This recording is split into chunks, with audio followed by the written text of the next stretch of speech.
Okay, and I can't see what I look like, which also freaks me out.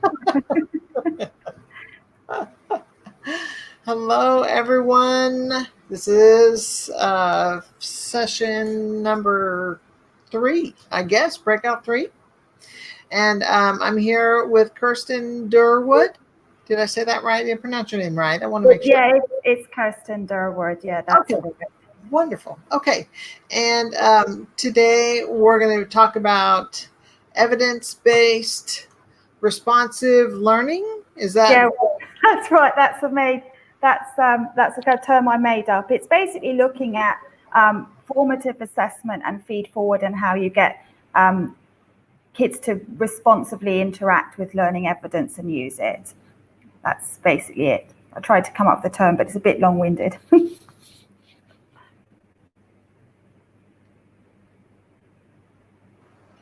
Okay, I hope that's done.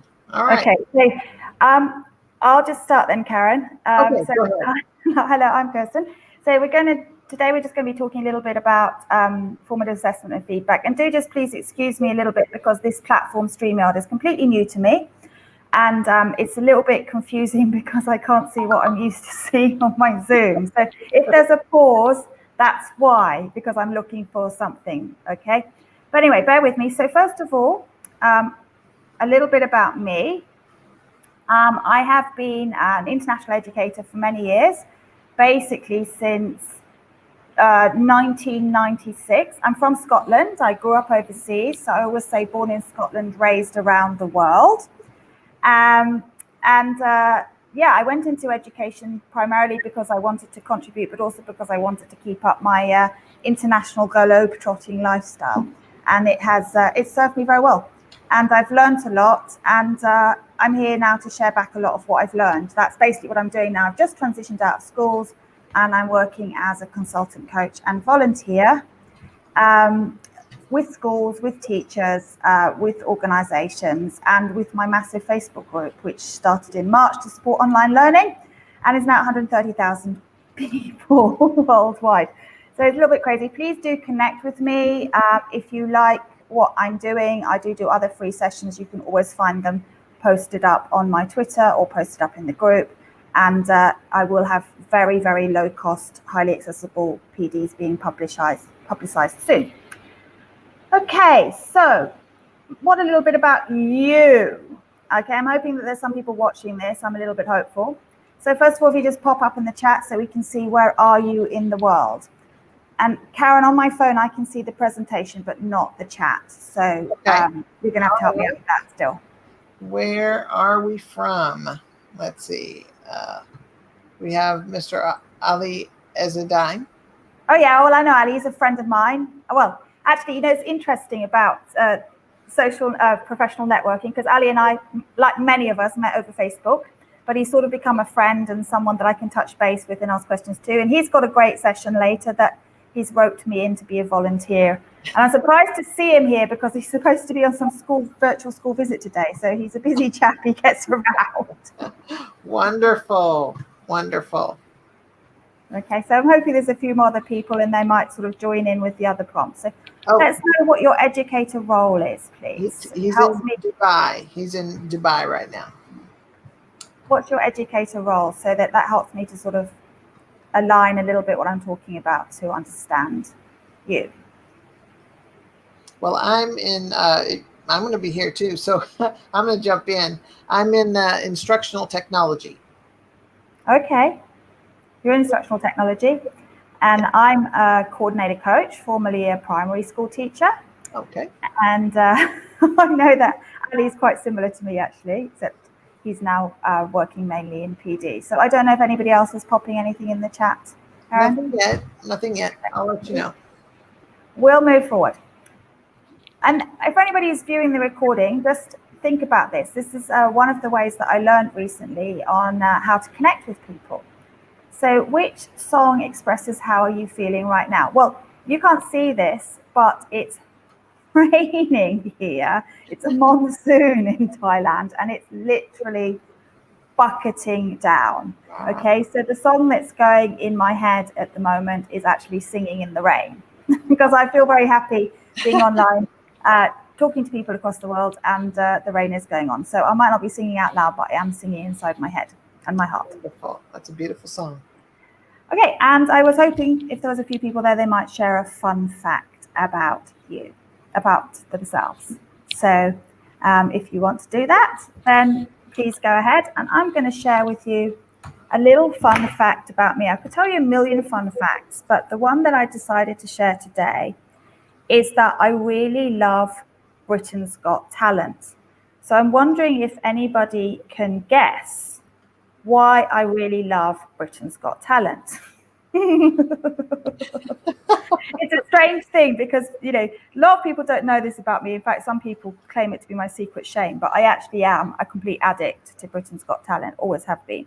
And so I'm going to play you a little bit of a clip from Britain's Got Talent, and I want you to try and think about how this show and what this show does might relate to what we do as educators. So Karen, could you go to the next slide, please? You are actually in the Oh, sorry, I'm in this, sorry. That's Here all we right. go. I'm going to play you this video. Okay, I'm going to make it so. Just watch and listen. She's beautiful. In time, Oh my gosh. you, I'm not going. You're the best man I'll ever know. There's no way I can ever go. No, no, no, no. No, no, no, no. Living without you, yes. I'm not living without you. I don't want to be free. I'm staying,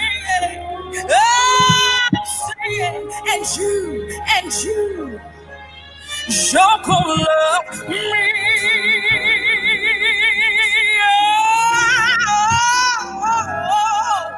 You're gonna love me.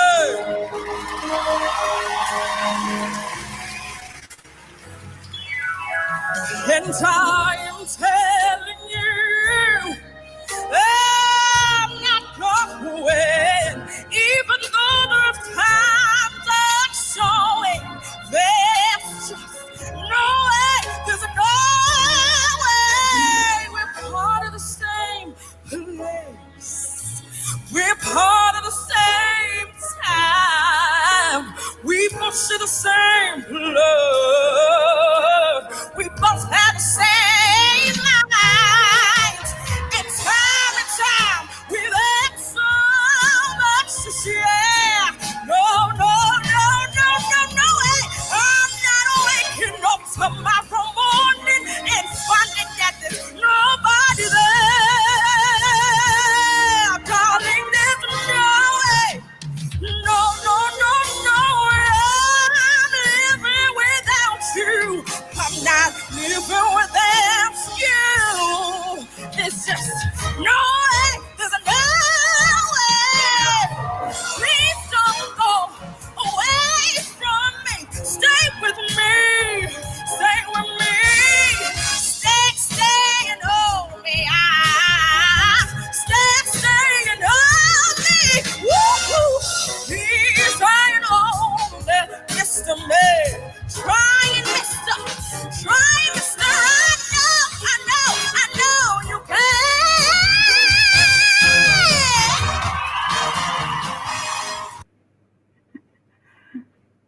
Okay, so I wanted to share that with you because isn't she just so wonderful?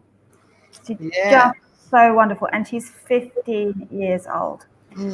And so what this show expresses for me is that it really values the diversity of human talent. It's engaging. It provides feedback because often people come on it and they say, you know, you could do this or you could do that, but you're not going to make it. Like, you don't have a strong singing enough voice. You know, try this or try that. Sometimes they give feedback and people come back. They say, come back 2 years or come back in 3 years or try again next year or work with the singing coach, and they come back. So it provokes growth, and it definitely provokes growth through in the show because you just see the people who come on at the beginning. And it changes people's lives. even the people who don't get through to the final level, it changes their lives. You can Right. see people growing in confidence, valuing themselves. So I wanted to share this because I want us first to think about everybody that we deal with as an individual and every child that we deal with as an individual. And they might not be your top student in maths or your most amazing catching thrower in PE or your most amazing, like, detailed virtual artist, but they all have something somewhere. And the best advice I was ever given by my very first head teacher was get to know your kids. Okay, we can do nothing if we don't know our kids. And it's much, much easier for us, obviously, as primary educators, because we have fewer of them for longer. It's more challenging for our secondary colleagues or our specialist teacher colleagues because they have more of them.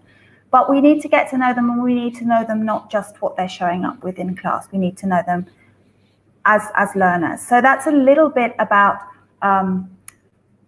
what this is about, which is like getting to know your kids as learners. A really great friend of mine, an ex-colleague, she said, as teachers, we need to know three things. We need to know our learners, we need to know where the learning might go, and we need to know where they are and what their next steps are. So that's basically what we're going to be talking about today, is how to get there. So hopefully that we're all here to engage in the idea of growing learners. And I put these resources on a Padlet for you that will drop in at the end of the chat, and maybe can get posted up on the site as well. So there's some resources there for you to follow up with later to think about how you can take these ideas forward. So the question is, how do I evidence learning? How do I know what's going on? So the first step that I invoke is to think about learning continuums. Now, I'm very, very fortunate. I was trained in Scotland. I was trained on learning continuums. I was trained on assessment-based practice. You all know Dylan William. He's all over the place. He's got books out on formative assessment. He's got a wonderful resource course that you can buy into schools on formative assessment. He had a very similar training. That's how we were trained, okay? We were trained to think about where are the kids, what are the next step for them? And you have to think about continuums of learning. So part of the problem that we have at the moment is that schools and districts and states and countries are all stuck in this idea of standardization.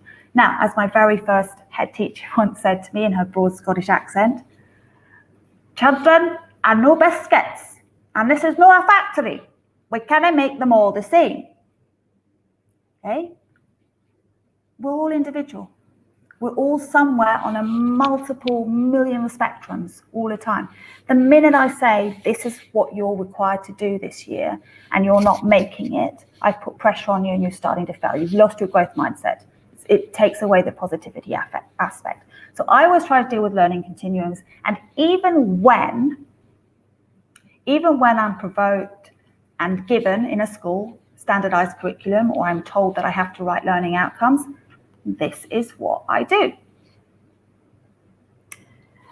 I say, okay, here are the standardized learning outcomes. I once worked at a school that transitioned to the US Common Core state standards for language arts. Nothing wrong with them. Absolutely nothing wrong with them. There's nothing wrong with the standards. It's how we're using the standards that's the problem. Because we're saying, you have to do this in grade 5 and you have to do this in grade 4. But that not everybody's ready.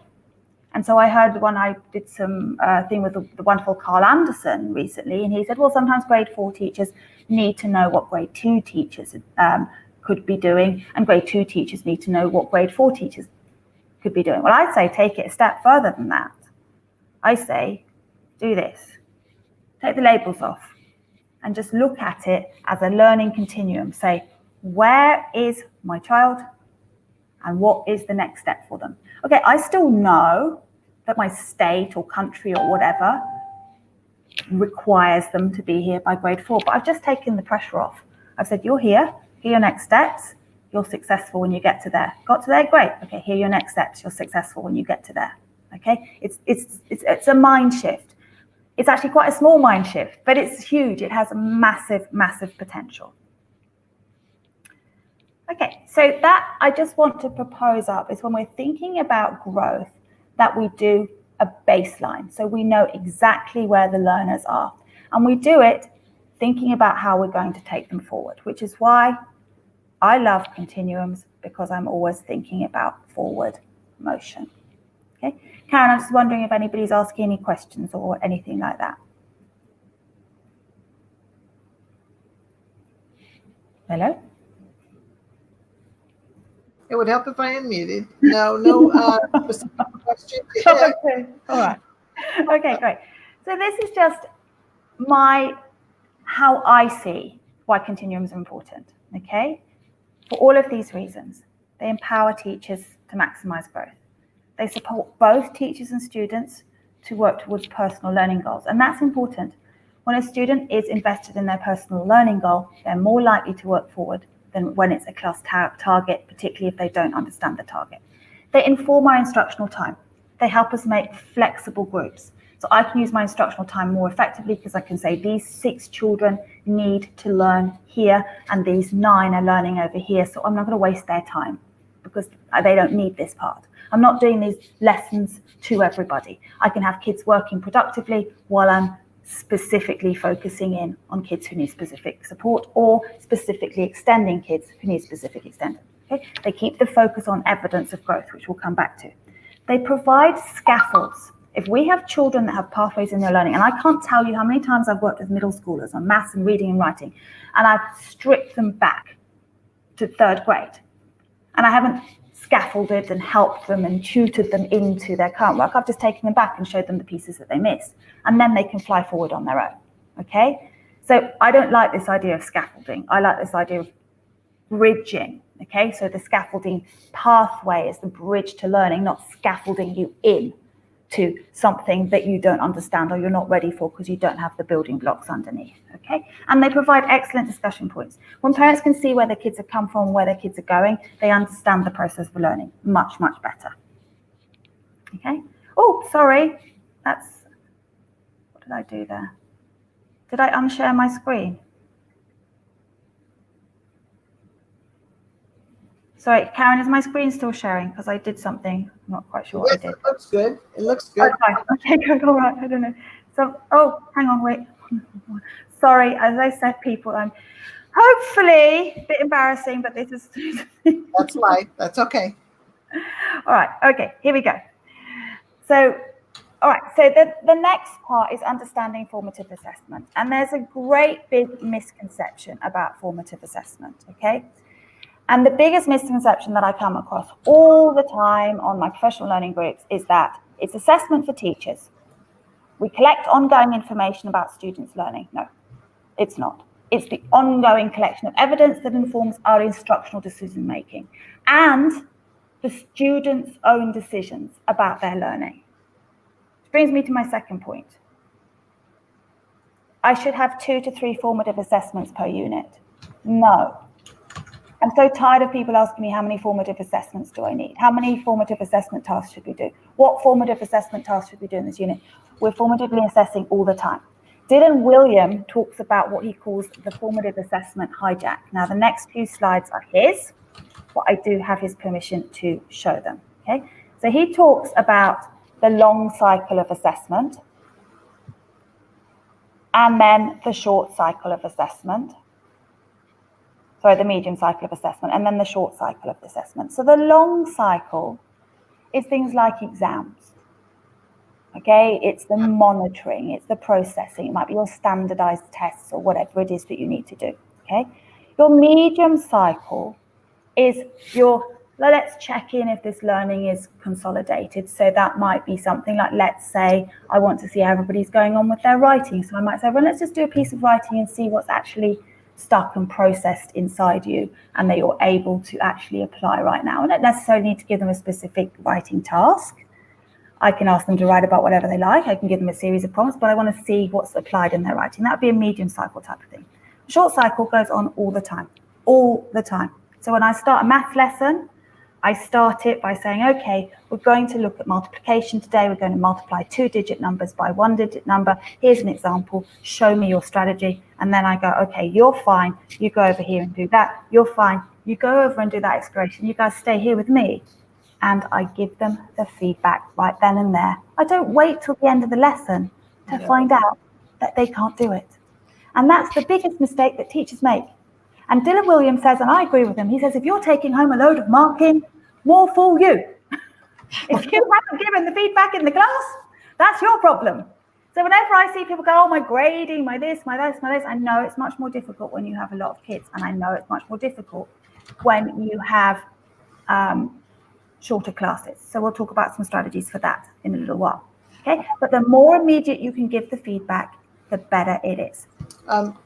Kirsten, Yeah. I have one question. So about exit tickets. Okay. So What about a lot of teachers use that as some of their formative, but then at the end of the day, they're taking home little bits of paper or maybe a digital something. So could you talk about exit tickets? Absolutely. Absolutely. So that actually fits perfectly with the slide. Okay. So using evidence of achievement to adapt the learning goals to meet learner needs. So if you're doing exit tickets, that's great. What are you using them for? If you're taking your exit tickets and putting them in a folder, there wasn't a lot of point. If you're taking your exit tickets and you're sorting them out and you're like, okay, well, these 6 kids really understood it and these 4 kind of understood it and these 6 didn't have a clue. Mm-hmm. What am I going to do about that? That's the responsive learning bit. The exit ticket is the evidence of learning, okay? But if I'm not going to do something with that, then it's not really purposeful. It's only purposeful if it's like right at the end of the term or right at the end of the unit and I know I'm not going to do anything. I just want to really see, did anybody get this? But in terms of my day-to-day teaching, I need to go back to my next day plan and say, what am I going to shift? Maybe I'm going to teach these ones while I get these ones to do an application. Or maybe these ones that are not quite there, I'm going to pair up with the ones who I'm pretty sure have got it and see if they can explain it and get them up to stand, because it won't do them any harm to do more practice rather than me going over it for 10 boring minutes because 7 people didn't get it. Right. So it helps me to scaffold and make my flexible learning groups. And that's why when I first started teaching, I did my assessment and I set my groups. And then I learned very quickly, I can't do that. My groups change. They change all the time, depending on what I'm seeing from the kids. Okay? Thank you. So that's great question, actually great question, because an exit ticket is it's a good strategy. But we don't have to wait for the exit ticket. We can also be addressing it in the lesson too. Like sometimes I'll just stop in the middle of the lesson and say, I've been walking around and 19 people are confused about question 7. So let's go over it. You know, why would I wait to mark it wrong in their books? And make them feel bad. And I'll just go, maybe I explained it badly. Let's talk about it where were your confusions, and we're learning and we understand that it's growth. Okay, that's the difference. Okay, so here we go. So this is what Dylan Williams is talking about when he talks about formative assessment. Okay, that the teacher, the learner, and all the peers in the class, even the parents, they understand the learning intentions. Okay, and the teacher's job is to elicit evidence of learning. So to provoke learning, but also elicit evidence of learning and then provide the feedback that moves learners forward. And when you understand that, your job becomes a lot easier. Okay. If we activate students, which I won't have time to go into today, but there's a ton of research and there's a ton of reading to do on this, on peer learning resources, how kids can give each other constructive feedback. And I've done it with as young as 5 years old, so I know it works. I've done it in art, I've done it in PE, I've done it in music, and I'm really rubbish at music. I've done it in maths, science, social studies, PSPE, English language, reading, writing, spelling, everything. Okay, it works. I'm going to show you an example that you can do with kindergarten. Super easy. Okay, and all of this activates students as owners of their own learning. So they do self-assessment, we do peer assessment, and we do teacher assessment, and we work out how are we getting that feedback to move our learning forward. And that's what it's all about. It's about responding to the feedback. So just a reminder, please don't forget, the one thing that I want you to take away from all of that is that formative assessment goes on all the time. Mm-hmm. Okay, so I will pause and see if there's any comments or questions. No more comments or questions. Okay, we'll move on. Oh, sorry, that slide's in the wrong place. Oh, actually, I should just come back to that. That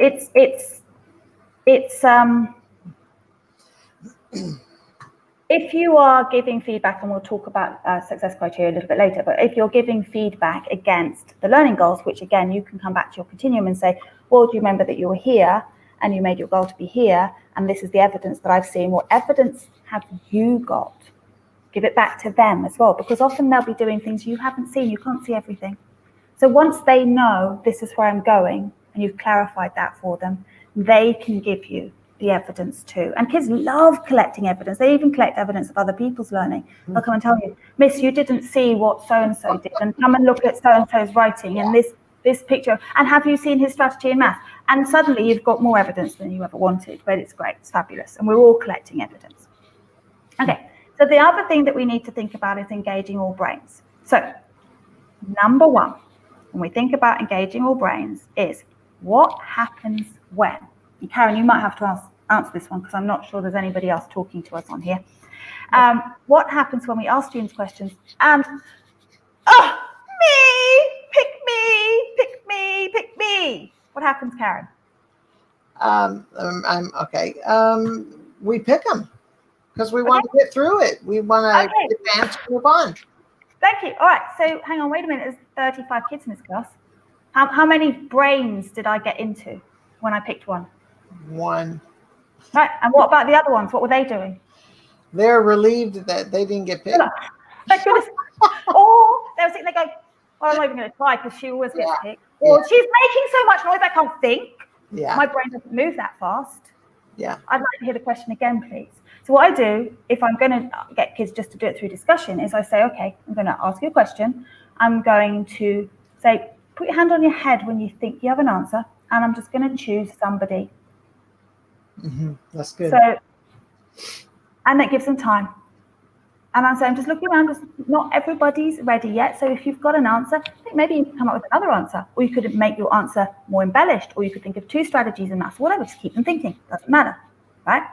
But you wait until almost everybody's ready, and then you pick somebody. And then you say, all right, who agrees with them? Or who has something different that they'd like to add? That's good.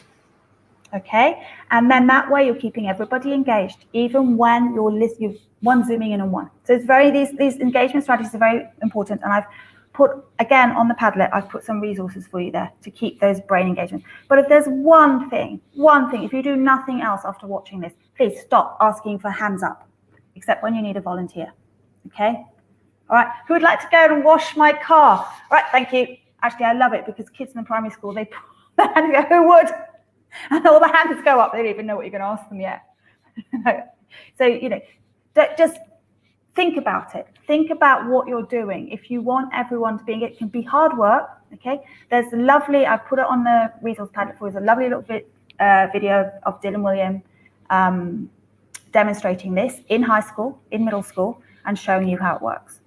Okay. But it works. I can promise you, if it's the one thing you do.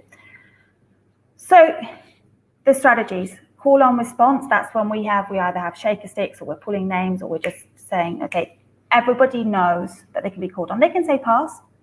But sometimes we use like phone a friend. Do you want to phone a friend? Do you want to ask the audience? If they're not quite ready, I'll come back to you, right? But you let them know that the expectation is that everybody joins in. Otherwise, I'm not going to see the thinking from everyone. I'm only going to see the thinking from 3 people. Visible thinking we're going to come to, all right? And the thumbs up, I agree, I disagree. The me too, I want to add more. There's lots of different symbols that you can use, and they do work online too. They work on Zoom. All right, so making thinking visible is the next thing that we think about. All right, so remember I told you that I'm going to show you how you can get self-assessment and peer assessment out of kindergartners. Well, here we are. Okay, we're learning the letter A. So I've modeled the letter A on the board. Okay. Now, this could work for anything. It doesn't matter what you're doing. It could be, you could be doing some kind of complicated function or something like that. But we're just looking at handwriting, all right? Which one do you think is the best letter A? Which one do you think is the most clearly formed in the same way that I showed you on the model? Circle it. Okay, pass your board to your friend. Look at theirs. Circle the one you think they most clearly formed. Did you agree or disagree? Talk about it. Then you get them to do it again. And guess what? You will get 4 that look much more like that. And they'll start to realize what is being looked for. It's activated at their level. They've had control of it. They're getting feedback from a friend. They've seen another example. All sorts of things going on there. So I've got the evidence here, okay? And then I do it again. I've got the evidence there. Do I need to go around screenshotting everybody? No, not really. Only if there's somebody that I'm really worried about, okay? Because I'm going around and I'm evidencing and I'm like, that's good, they can do it. So I know that evidence is there. If I ever need to call on it, I'll just say, come and show me. If there's anybody that I'm worried about, I might screenshot it and go and talk to a colleague and say I'm worried about his coordination and why.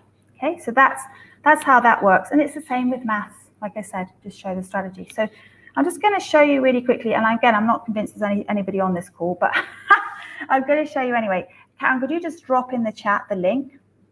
So this is how you can do the same strategy online if you're on virtual learning. I love this little tool. So I set up a link, and you should have this being dropped in the chat right now, which means that while I'm still talking on a Zoom call, my class, I've done this with 4-year-olds, my class can go on and they can still hear my voice. I can start drawing things, I can type things on for them. I can draw things on for them, okay? So, but often we'll just draw because it's easier for them to understand. So I might say, what's 1 plus 3?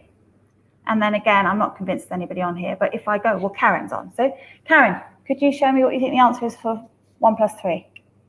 What do you think the answer is? Wonderful, Karen. Can you think of any other ways to make 4?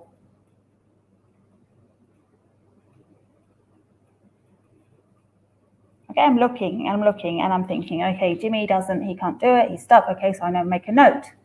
I'm going to go back to him. All right, so this is about making it think. That's great, Karen. I was wondering if there was another sum, another add you could do. You can keep on going. Right, you can do this for 5 minutes online. They love it. They love it. They're engaged. It's interactive. You see what they're doing. And everybody, if I share my screen, everybody can see everybody else's. So I think that's a win-win for Zoom. And that doesn't matter. That can transition, I think, to any age. So that's a little sort of online whiteboard. And it's free. We should donate to the guy who developed it, but it's free for the moment. Okay, so thank you, Karen, for joining in there. It's great, isn't it? I do really like it. It's a great free little tool. And he just actually floated this out during online learning. He just developed it because it was missing. So now, who is this? What was the name again? I want to put that in the comments. I'll take you back to this is the website here. Yeah, there's the website. So it's just amazing. It works. Oh, fun. You don't do it on your phone. I can promise you I've used it with 4-year-olds, so I know that it works. Okay, so that's whiteboard.fi. So I wanted to say, okay, we're not just dealing, we can do this in real time, obviously, but we can also do this online, okay? So now this brings me to feedback. Why is feedback so important? Okay. Because it helps us move forward. Because it's what's going to get me to move forward in my learning. Okay, even when I'm learning to play tennis.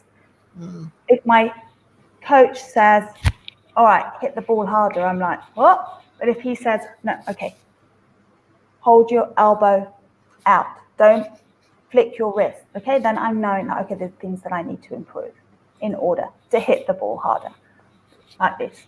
So the feedback's really important. Like if there's no feedback, there's very little learning growth. And so often this is what happens. Teachers give kids a lesson, then they give kids a task, then they take the work home, then they mark it, then the kid gets a mark. I don't know where the learning is. There's some learning going on in the processing from the original task to the response to task, but we're missing a whole opportunity. This is where reading conferences come in, maths conferences come in, all sorts of things come in. This is when we're engaging in real time and we're giving the information. on the spot, we can save ourselves a lot of pain later. Okay, so it's really important.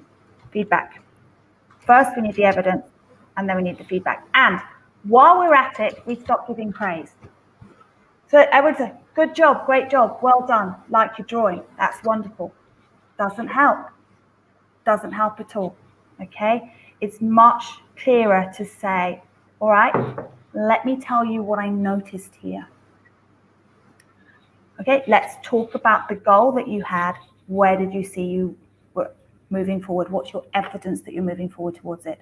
Okay, so I bring the feedback, they bring the evidence, all those things, but we don't just go, great job, well done, I liked it. So we train kids to do this as well from a very, very early age. So it's all possible. Okay, so how do I make the learning responsive? So first of all, have clear learning goals. So these could come from your learning continuum, or they could be constructed with kids, or they could be constructed by teachers. A lot of the time in primary schools now we construct with kids. So we go out and we read stories and we find out and we make our own list of how stories begin and how characters develop. We make our own checklist, but they're there. We found out about it and we use it. Okay. We can co-construct. This I did with a grade 4 class. And I said, right, let's see how you do with your science diagram. So we were doing a science experiment. And I said, okay, everybody, science diagram, want to see how you're doing. Saw them all, dreadful, really dreadful. I was like, wait, learning growth. That's when you know there's learning growth potential. And so many teachers will go, oh my God, they can't do it. It's awful, it's terrible. Oh my God, how am I going to move them forward? No, it's learning growth time, right? So I see all these terrible science diagrams. So I say, what can we do? So I say, well, that one's actually got clear lines. That one's got quite good labeling. This one has a good title. This one has a good description here. So I find 4 that all have something in them. I make photocopies. I put the kids into teams. I'm like, analyze these and tell me what you think works. And we're going to come up with some criteria for what makes a great science diagram. Next science lesson, we do our experiment, right, everybody? Science diagram. Learning growth. Evidence, bad diagram, great diagram. Simple strategy, wasn't stressful, 2 lessons, okay? I think that's great because many times we don't teach students how to think. This teaches them how to evaluate and how to use those critical thinking skills. A beautiful example. So that they're doing the analysis. You're absolutely right. They're doing the analysis. They're doing the synthesis, the work, and then they own it. And then they want to use it because it's not me coming in and saying a good science diagram looks like this. They have decided and they've seen what other people are doing. They're like, I like that bit. I could do that. And I can do it. Not my teacher made me do it. I can do it. And I did it because I want to do it. And then they see their growth. And then you say, okay, let's get your parents in. How have you grown your learning? They're like, oh, first I did this and now I did this and this is how. And I'm like, okay, I don't need to do parent conferences. But don't make your job harder than it is. It's hard enough already. Okay, so so again, learning is visible. It's just how do we make the learning visible? Okay, so even in my classroom way before online learning, and I found that a lot of teachers who were doing a lot of these strategies didn't find the transition to online learning quite so hard because we were used to doing this anyway. So the point about feedback is that we act on evidence. So just keeping that in mind, that we're acting on the evidence, that we've got the clear learning criteria. First, we have the clear learning criteria, then we're acting on the evidence. But the learning needs to be visible. If the learning's not visible, we haven't got any evidence to act on. Whether I act on it now, tomorrow, next week, if I don't have evidence, I don't have anything. Okay, so here, what do you see? Karen, you're gonna have to tell me, what do you see here? It's actually very small. Oh, I can't read it. Oh, there we go. Adam. Oh, and the Padlet? It's a Padlet, yes. It looks like a story. The fire stopped. The chaos stopped. We had to clean up the ashes, but then everything went back to normal. Bob was starving. They look like stories or summaries or reflections on stories they've read. Yeah, so this was their story start. This was their story starts that they were working on. Okay, got it. So we had done some investigations into story starts, and we were thinking about ways to start stories. And I said, okay, I want to see how everybody's doing. Put your ideas up on a Padlet. They all get on and they put on a Padlet. Now, some people don't have Padlets. They can do the same thing on whiteboards. Doesn't matter.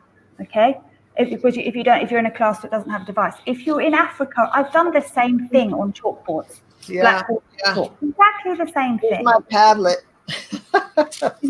It's like the point is to get, doesn't matter if it's a piece of paper, doesn't matter. I just happen to love Padlet, and I was lucky I was working in a one-to-one classroom with devices, so it was easy.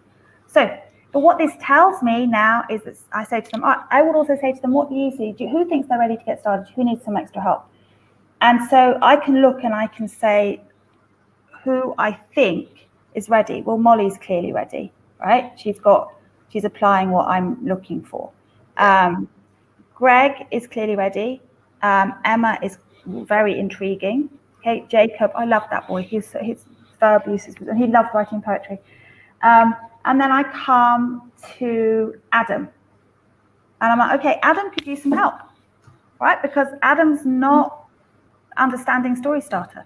So why would I let Adam get started and come to him after an hour and go, oh, Adam, you've written all this and it doesn't make any sense. I'll go and I'll work with him now on getting his story started. Okay, so that's the point. The more visible it is right from the beginning, the more likely we can intervene and actually move the learning forward. Okay, so this is a quote from one of my favorite writers. So doesn't matter whether it's art, doesn't matter whether it's PE. PE teachers are fantastic at this. They're fantastic. And I had this wonderful PE teacher in my last school, and he bought an underwater camera and he filmed the kids swimming underwater. And we had this free app called Seesaw. It's free, anybody can use it. Any school in the world can use it, and you can use it no matter whether you're kindergarten, preschool, high school, whatever, you can still use it. So what he did was he posted up the pictures and he said the kids give each other feedback based on what they were supposed to be doing. Oh, the swimming got a lot better the next week. But PE teachers are very good at this. Yeah. They either do it like straight away or they do it, I've seen this thing where they'll have one iPad and they're doing the long jump, and the kids will do the long jump, they'll come back, they'll watch the video of them doing it, then they'll go back, they'll have to go. So they're getting that impact, that input all the time, constantly. They're much better at the developmental way of teaching. You're developing in small steps and small skills, and then you get better. And also, like with PE, it's like really obvious. Like if you can't throw the ball, there's no point in asking you to do the next skill. And I think sometimes in other subject dimensions, we forget that, or we blame the child, and we're like, instead of saying like, why is this happening, or what can I do to bridge the gap, we're like, oh my God, they can't do it, and they don't belong in my class. And I hear that way too often, and that's one of the things I want to address. Yeah. So, here's just another example, and if you ever want to join one of my workshops, this is something that we work through extensively. So this shows me I've just done a mini lesson. Okay, this is my exit ticket. Okay, so I could easily have just done that on paper, and I could have looked at it afterwards, but I didn't. I did it on Padlet, and it's easier for me. And my kids love it. In fact, it's on Padlet, and then I can stick that up on my class blog, and I say to the parents, look, this is what we did today. Done. It's all simple. But you could just easily do this on a piece of paper, all right, and have them hand it to you as they leave the classroom. But this tells me who has understood the verbs. We're working on strengthening our verbs. Who is doing it? But I'm also seeing application of prior learning that we've done on direct speech, and which is giving me information that I will use. If I want to go back to direct speech, I know I don't have to pull in these kids because they've got it. Okay, make it visible. Yeah. Okay. I like doing it on Padlet because they do it and I give them the feedback right then and there. That's what you think about. And then next time they come in, I'm like, here's your starter, right? So they come in, I'm like, this is how you're going to start your story. Yeah, that's it. So it's all building. It's all building. This is this is asynchronous. That was synchronous. This is asynchronous. So this is something that would work in terms of online learning. And I've actually discovered a better way to do this that I'm going to show you in a minute. But what I used to do is I would go in, and sometimes I'd go in while the kids were writing. I'd actually go in and write comments down the side if there was nobody who needed a conference. But often I'd do it afterwards. But I always tried to do it the same day. But it was so much quicker to do this. But you see, it's all very specific to them. It's not general. It's not, great start, or you could make more description. No, we need to be specific. We need to let them know what they're doing well and what they maybe have forgotten. Specific. So this is, I'm hoping this plays well, Karen, because this is what I discovered. Recently, I discovered screencasting, and I'm also now in love with Loom as well as Padlet. So this is an example, learning coach in the US who I would never have met apart from our wonderful Facebook group. She showed me this is how you can give feedback asynchronously. So whether after you finish class or whether you're working online, that help students move forward. So I'm just going to play this very, very quickly. It's Miss K. Thank you for sending your writing. I really enjoyed reading it. And I wanted to give you some feedback so you could work on the next draft. So I saw that you had introduced the family. You had described them. And I saw that you had then given more information about the characters that would be in the story. So that was great. And I saw that you tried hard and you put full stops at the end of sentences and tried with a comma here. So that was really wonderful too. So there was two things I wanted you to think about. Okay, and the first is, do you remember in class we talked about bold beginnings? So once upon a time, I can see why you might use that, but it's not the sort of beginning of a story that we use unless we're telling a fairy tale. Okay, but so this, I want to go back to what we talked about in class, and I'm going to share with you the bold beginnings. Do you remember that we discovered them by looking in our reading books and finding different ways that authors wrote stories? So these were the ideas that the whole class shared. And so we had use an action, start with speech, address the reader, set the scene, and introduce the character. So what I tried to do there was I tried to show the resource, but the screencast didn't move. So I sent it to her afterwards, and I sent it to her and her mom afterwards and said, this is something you can use to refer to improve this story, because this was during online learning time. So I'm going to come back here to your story. Okay, back to your story. And I think you're starting with introducing the characters. So if we turn that around, and rather than saying once upon a time, and we started thinking. So what I love about this, I would use this now if I was a classroom teacher, irrespective of online learning. What I love about it is that it's there, they can go back to it, they can listen to it again, they're seeing your face, they're hearing your voice, they're being encouraged. It's not cold black and white writing, it's not written on top of their thing. So I think, Mark, this is something that technology has really, really can improve for us if we're in a technologically capable environment. So I just want to share that because that was a significant learning for me. Is that sort of strategy you've ever used, Karen? Yes. Well, I've seen something called Kaizena, which is a audio. You can leave audio feedback, but mainly I've seen that with PDFs for some reason. But that's wonderful. I love that. I love that video feedback. It's so simple, and it literally took me 3 minutes. And yeah. When I think about that in terms of like the impact for that child's learning, but then when I think about like back in the day when I had books that I used to write in and nobody ever looked at them again, and I know those kids came to videos of us over and over again, a lot of us. They worked harder than they did, and if you wrote all that down that you said and gave it to them, they wouldn't read it. But you're just you're sharing your voice with them, and they want to hear from they want to please their teacher. Yeah, exactly. So I love that, and that's free. Loom, it's free. That's wonderful. These are all free resources. Padlet's free. Whiteboard, it's free. If you have a computer, if they have a mobile phone access where parents can simply snap a picture of what they've done and send it to you. Yeah. And on that respect, it doesn't matter if they're 3 years old and they built a tower. Okay, they could be building a tower out of cardboard boxes, and you see it and you're like, okay, well, I noticed this and I noticed that, and maybe tomorrow you could try and build a taller tower. Yeah. Or what other types of towers? Here's some shapes you could consider. Back to the parents, right? And it takes me 2 minutes, right? Yeah. And the parents have sent That's me evidence beautiful. of learning. The next day they said, oh, this is what he built today. And I'm building up this little visual of like what he's doing at home. This is why I say, like, I think if we're used to working in these ways, it was easier for us to shift. That's really what I want to share. Anyway, I want to say, I'm going to give you a warning. Yeah, it's 5 minutes. Yeah. Okay. Yes. So I just want to say, like, it doesn't matter the level. That's the next point. And then I'm just going to whiz forward because this is just really a summary. Like, if you haven't read John Hattie, his work really is wonderful. A lot of people say it's not proper research. It isn't proper research. He doesn't claim that it's proper research. It's a synthesis of other people's research, of its analysis of research. And so it's very, very interesting. And like one of my favorite people in education, Kevin Bartlett, he often says,